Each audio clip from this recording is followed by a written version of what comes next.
Hey, all, it's David Ducker coming back at you. And today I'm going to be talking about drawbacks and qualities in RPGs.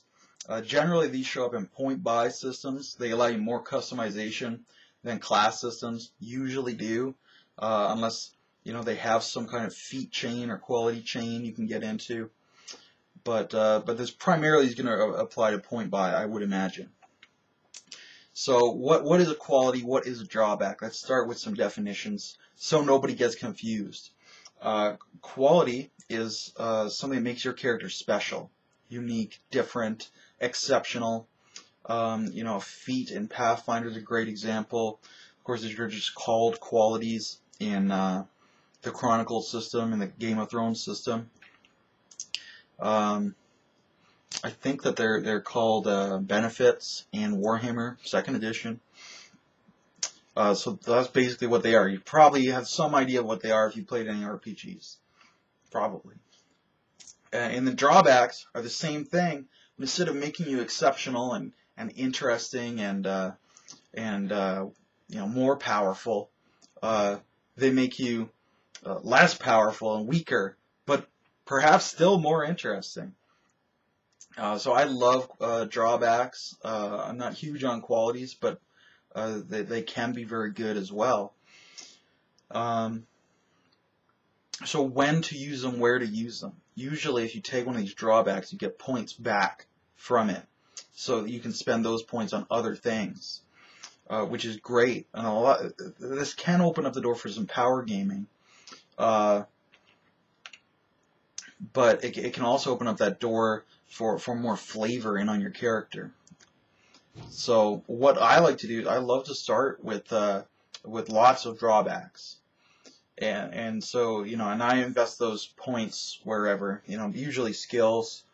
I generally like to play skilled characters, maybe some feats, maybe some base attribute buffs. Although I don't like physically exceptional characters as much as just really well-rounded characters. But I love to start off with those drawbacks and slowly, through the course of role-playing, lose them. So if the drawback gives me 50 extra points, I'll wait till I have 50 points and I'll buy it out. So I don't have that drawback anymore. And I do this for narrative reasons, so my character can grow and learn and change. Now, obviously, not all of these will apply. If you take the drawback, one arm, and you've only got one arm sticking out there, and you got a stub, and your other arm is fine, but you have a stub on this side, you only flop it around. You can't really buy that out. You can't just whoosh and you grow a new arm. Not usually, at least. But some other ones you can certainly buy out. You could buy out some kind of addiction where you overcome it. It could be, you're bigoted, you're prejudiced, you're unintelligent, you're out of shape, whatever it is. You can show your character trying to overcome this, and eventually you can buy that out and say, oh, I took the obese flaw, but I put my character on a diet, I've been exercising. So now eventually my character's, I can buy that out. I'm not obese anymore. That's awesome. I usually like more emotional things instead of visual, but you could certainly do it physically. Absolutely.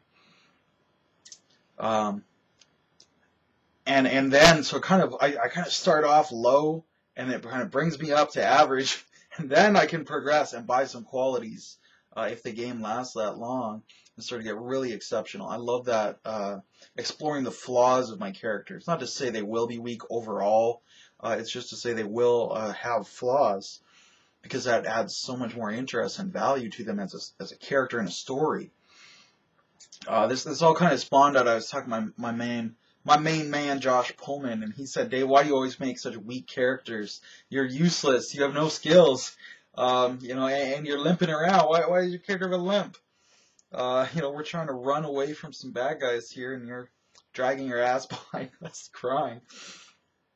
And I told him this. I was like, well, I'd like to start out weak and then get stronger, like leveling up, but narratively. And I just did a video on narrative leveling up, too. but this can be part of it, the qualities, the drawbacks, the benefits. So I like to start out weak and get strong in a narrative fashion, not just mechanically, and I never depict myself training, or I never use an opportunity to learn, you know.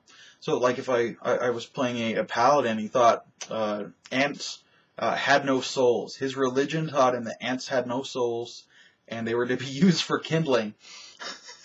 So he legit believed this. He thought they were just plants, and plants don't have spirits, and that they're like animals. So now the GM was very ambiguous about whether this was true or not, and it would have made a big difference to my character if he knew, but he didn't know for sure.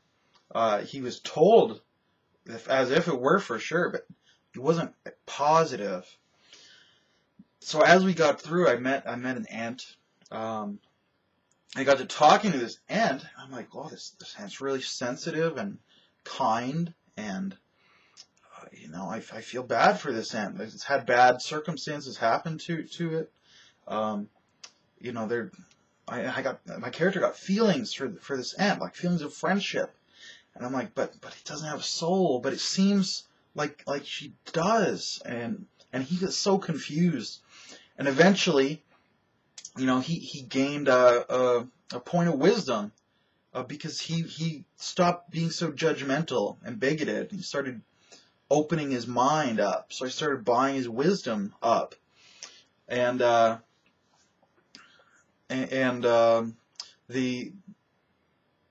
other players were saying when I made this character, they're like, Dave, why does your character have such a low wisdom? Like he's you know, he's supposed to be a priest, and that's important for priests.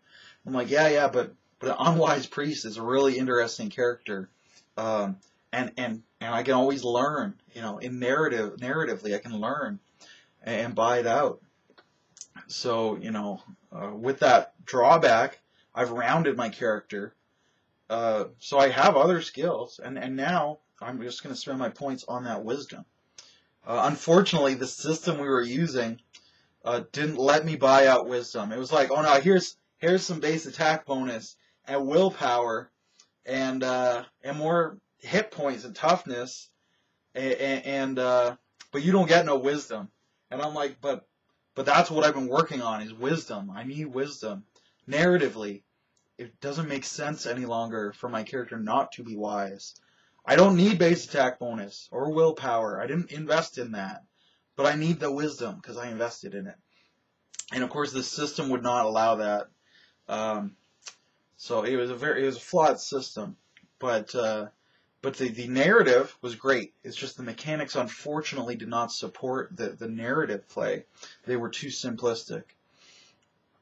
But that doesn't mean you shouldn't do it, because it was fun. It was memorable. Everybody remembers that character. They remember the ant, you know, and my interactions with that NPC. It was very meaningful. And you know, and in this game, it was not probably the case, but in other games, if there had been someone who in real life was bigoted against another group, if they were bigoted against homosexuals, and they saw my character opening up and expanding his mind, you know, that's a good role model. It might be fictional, but sometimes fiction can be truer than real life. You know, you can learn things from fiction. That's the whole point of role playing, to me at least.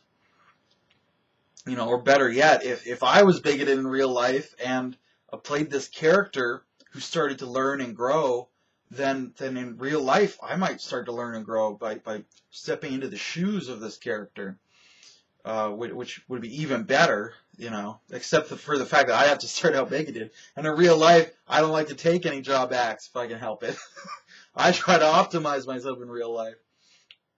But those are my thoughts on qualities, drawbacks. I didn't talk much about qualities. They're pretty self-evident. But that's what I like to do with drawbacks. And, you know, I'd love to hear if you have any stories, if you've taken drawbacks that made your character awesome, if you were one-armed, or if you were a dwarf, a medical dwarf, or if you were addicted to alcohol or tobacco or whatever you're addicted to. if it made your character better, or if you're able to overcome it and buy out that drawback. I'd love to hear about it. So I'm going to sign out now, though. I hope you all have a good day. Hope I was educational today.